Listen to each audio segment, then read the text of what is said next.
Torraine Walker is the founder and editor of Context Media Group and started an engaging dialogue about it. He wrote an article on the demonization of black men in media, activism, and academia.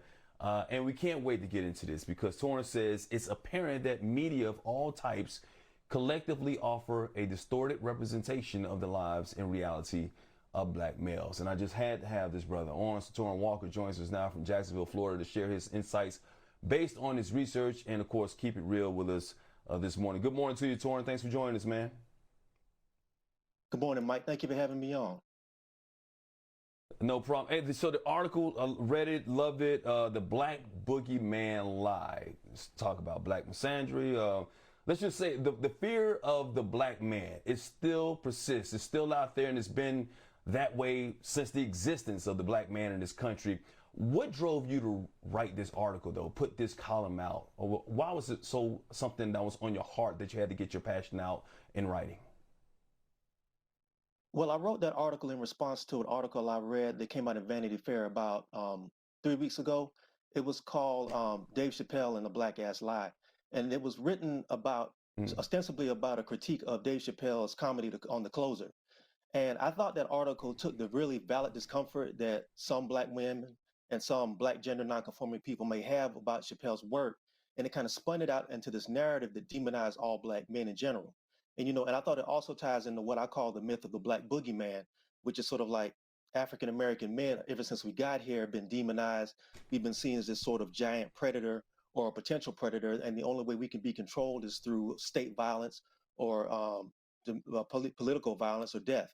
And I just thought it was very dangerous. So what I wanted to do with that article was try to present some counter narratives, bring some data into it to talk about the fact that there's a small minority of black men who can be dangerous, but the majority of us are not like that. And it's important to tell those stories. Yeah, we got a lot of images out there, and we still are feared no matter what. I can be wearing a $1,000 suit with a Rolex watch. I can get on an elevator, and I'm still feared by certain people who might be on an elevator or the doors getting locked all the time. I still go through that to this very day. I want to talk about the Dave Chappelle situation in just a second, but I also want to bring this up because in your article, you talked a lot about the media's role in this. But there's so many different examples out there when it comes to us touring now, and with the internet, social media, YouTube that's out there. Years ago, 30, 40 years ago, when we only had a couple of TV stations, people had a perception of us based on what they saw in the media and how that was controlled. Nowadays, with so many different varieties of how black men are, who we are when it comes to Barack Obama being a president in the United States, is there really an excuse? Don't you think people just view us the way they really intend to view us in a sense? Oh, absolutely. Like you said, we've had almost 400 years of counter narratives of how black men are portrayed to how we really are. And like you said, with all the social media out here, all the different new content that's coming out, for us to be portrayed as demons, for us to be portrayed as boogeymen, for us to be portrayed as predators, that's a deliberate choice. And unfortunately, ever since the advent of moving pictures, this has sort of been a choice that Hollywood and the entertainment industry and media has made. I talk about Birth of a Nation in the piece. One of the first scenes after the Civil War in the movie was when black men were enfranchised. That's when you first started seeing black governors, black senators in the Reconstruction South. And the images of black men in that movie were basically like shuffling. They were parodies of their old masters. They were eating chicken, drinking beer and stuff in the middle of the Senate chamber. And unfortunately, a lot of those images, although they're not quite as blatant, have still been passed down to what we're dealing with today, where you see black men as super predators. You see us as every time you look on cable news, or even local news, every time there's a black potential alleged predator, the pictures are darkened, the pictures look like boogeymen. You don't see the other narrative, and it's out there. So people are making deliberate choices not to post those images.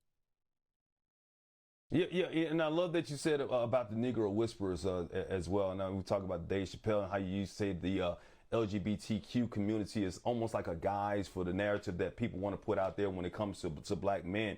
But what is worse, and people like Candace Owens, who's out there, who sometimes is the mouthpiece of what a lot of people want to say about black men, especially when it comes to this George Floyd situation, of course, an innocent man or an unarmed man who lost his life in the streets of Minneapolis, and still the descriptions that she uses as a black woman and her views, of course, when it comes to black people, those are some of the things that affect us as well.